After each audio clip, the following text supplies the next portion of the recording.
রিজিকে না থাকলে পাওয়া হবে না, রিজিকে থাকলে আসবেই। এই বাস্তবতা গভীরভাবে মানেন তাওহিদ হৃদয়। ফ্রাঞ্চাইজি ক্রিকেটে একসময় ডাক আসতো তার। এখন রিশাদ নাহিদরার ঝান্ডা ওড়ালেও হৃদয় চলে গেছেন একটু আড়ালে, যদিও এ নিয়ে কোনো আক্ষেপ নেই তার। ঠিক যেমন আক্ষেপ নেই বলে দাবি করলেন ব্যাটিং পজিশন নিয়ে। 4 নম্বরে তিনি বরাবরই পরীক্ষিত, যদিও ওয়ানডে দলে 4-এ ব্যাট করার সুযোগ হচ্ছে না। দলের প্রয়োজনে হৃদয়ে বাস্তবতা মেনে নিতে প্রস্তুত। 4 নম্বরে আমি খেলেছি 25 সালে। যদি খেয়াল করে দেখেন আমি কেমন করেছি এটা আমি বলতে চাচ্ছি না, এটা হয়তো বা দেখলে বুঝবেন। বাট খেলার তো ইচ্ছা থাকেই, আসলে সবসময় ইচ্ছা তো পূরণ হয় না, কারণ টিমটা তো আমার নিজের না, টিম গেম।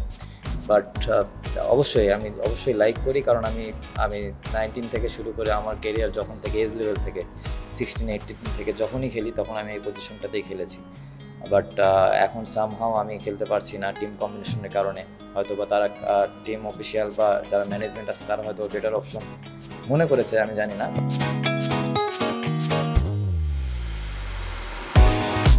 দলের প্রয়োজনে হৃদয় যে কোনো জায়গায় ব্যাট করতে রাজি, প্রয়োজনে ইনিংসের সূচনাও করবেন তিনি। But as a professional player হিসেবে আমাকে যদি বলে তুমি 7, 8, 9 ব্যাটিং করবো, কারণ আমার ন্যাশনাল টিমে 7 পর্যন্ত খেলার এক্সপিরিয়েন্স আছে শুধু ওপেন ছাড়া। তো আশা করি যে কোনো একদিন ওপেনও ব্যাটিং করবো।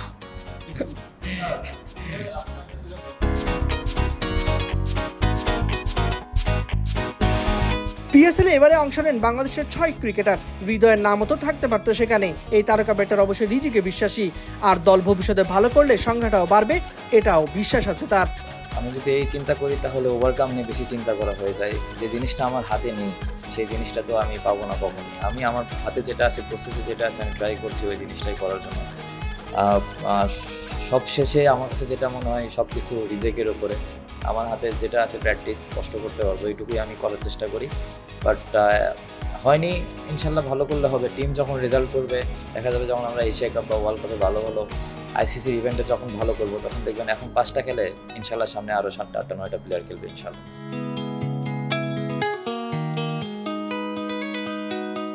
Attack is the best defence, এই সূত্র মেনেই নিউজিল্যান্ডের বিপক্ষে বাংলাদেশকে দারুণ জয় এনে দিয়েছেন তাওহিদ হৃদয়। ম্যাচ শেষে ম্যাচ সেরা হওয়ার সময় এই ক্রিকেটার জানান, চাপের মুখে রক্ষণাত্মক না খেলে আক্রমণাত্মক ব্যাটিংয়েই খুঁজে পান সমাধান। 183 রান তাড়া করতে নেমে বাংলাদেশের শুরুটা ছিল ধীর গতিতে, তার উপর দ্রুত কিছু উইকেট হারিয়ে দল পড়ে যায় চাপে। এই সময় চাটা হিসেবে আবির্ভূত হন 4 নাম্বার হৃদয়। চাপের মুখে দেখে খেলার চেয়ে আগ্রাসী ব্যাটিংয়েই কেন বেছে নিলেন তা খোলাসা করেছেন এই ব্যাটার। না, কথায় আছে না যে attack is the best defence. তো ইন্টারন্যাশনাল ক্রিকেটে আপনি যদি বেশি মানে বুক ডাউন থাকেন আসলে হয় না। তো ইমন যেটা করেছে বা ওই খুব রাইট চুজটা করেছে এবং খুব ক্লিয়ার মাইন্ড ছিল, এবং আমিও দু একটা ইনফরমেশন ওকে দিয়েছি যে এই দিক দিয়ে ট্রাই করলে ভালো হয়। তো সব কিছু শেষে ওর এক্সিকিউশনটা অনেক ভালো ছিল।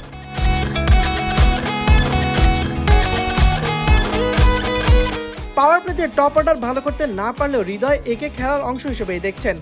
পার্ট অফ গেম, একদিন পাওয়ার প্লে ভালো হবে, একদিন মিডল অর্ডার খারাপ হবে, এমনই। যেদিন পাওয়ার প্লে ভালো হবে না সেদিন অবশ্যই মিডল অর্ডারের রেসপন্সিবিলিটি বেড়ে যায়। আবার যেদিন পাওয়ার প্লে ভালো করে সেদিনও থাকে। এটা যেহেতু একটা টিম গেম, রেগুলার সবাই ভালো করে না, এটাই খুব স্বাভাবিক। তারপর আমরা ওয়েল কাভার করেছি আলহামদুলিল্লাহ। যেটা টিম কি ডিমান্ড করতো এই সিচুয়েশনে, রান দরকার ছিল, রান একটু কম হয়ে গিয়েছিল। জাস্ট আমার প্ল্যান ছিল যে আমি অ্যাটাক করবো, কারণ ওখানে যদি অ্যাটাক না করতে পারি তাহলে হয়তো বা টাফ হয়ে যেত টিমের জন্য। তো জাস্ট আমি ট্রাই করেছি যতটুকু অ্যাটাক করা যায়।